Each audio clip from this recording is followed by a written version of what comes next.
Hey everybody, welcome back to the Bible reading plan. Today we're in Hebrews chapter 5, and here is what I have for us today. This is the replica of Aragorn's sword from the Lord of the Rings movies. And this sword is more than just a sword. It's the mark of the king in Lord of the Rings. It is the mark of the king of Gondor. And Aragorn, who was honestly scared to take the throne. He didn't want to take the throne, at least in the movies. He wanted to be a ranger. He didn't want to be king because there were great sacrifices and great dangers that would come and temptations that would come from being a king. So Aragorn didn't want to take this, but at the last moment in the last movie, he goes and he takes up the sword and he accepts his calling to be king. And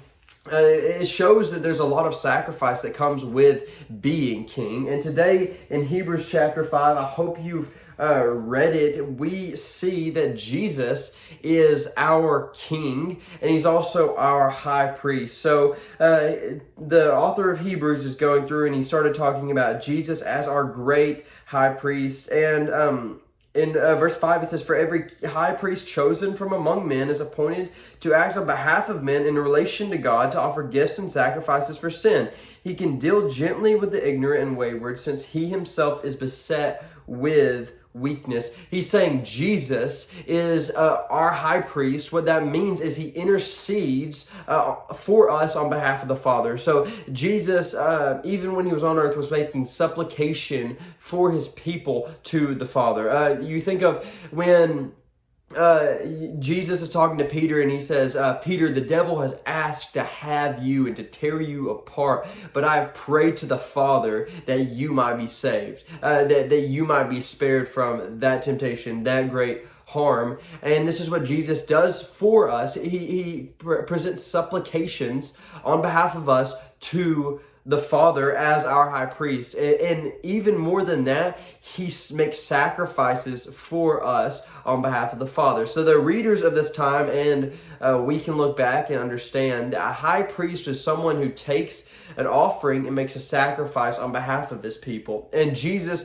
being the great high priest, being the true high priest, the real solid king and high priest, he has made the ultimate sacrifice for us.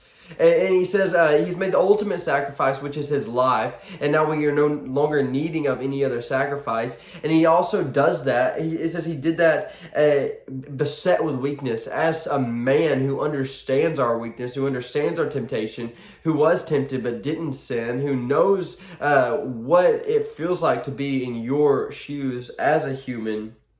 And then in verse 6, he says, here's a prophecy: "You are a priest forever after the order of Melchizedek."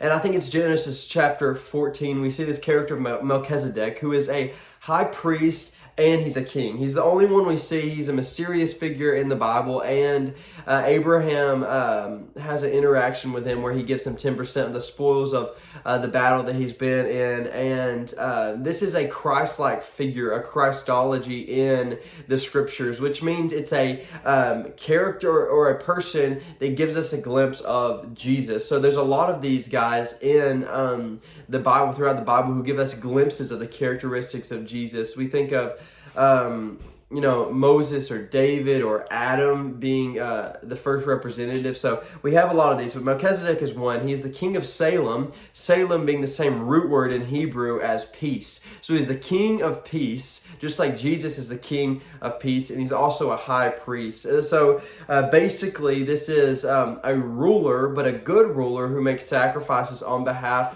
of his people to God. So that's the God that we serve today. And then the author ends this passage by saying, you can't stay young in your faith forever. There's a time where you will have to grow up, where you have to accept responsibility of discerning what is good and evil, and growing, and no longer drinking of the milk of the faith, but eating on the true solid food of the faith. So I encourage you today to take hold of your faith, start maturing in your faith, be able to discern what is good and what is righteous and choose to do that. Don't stay in the youthfulness of your faith forever, because that's what we were not meant to do.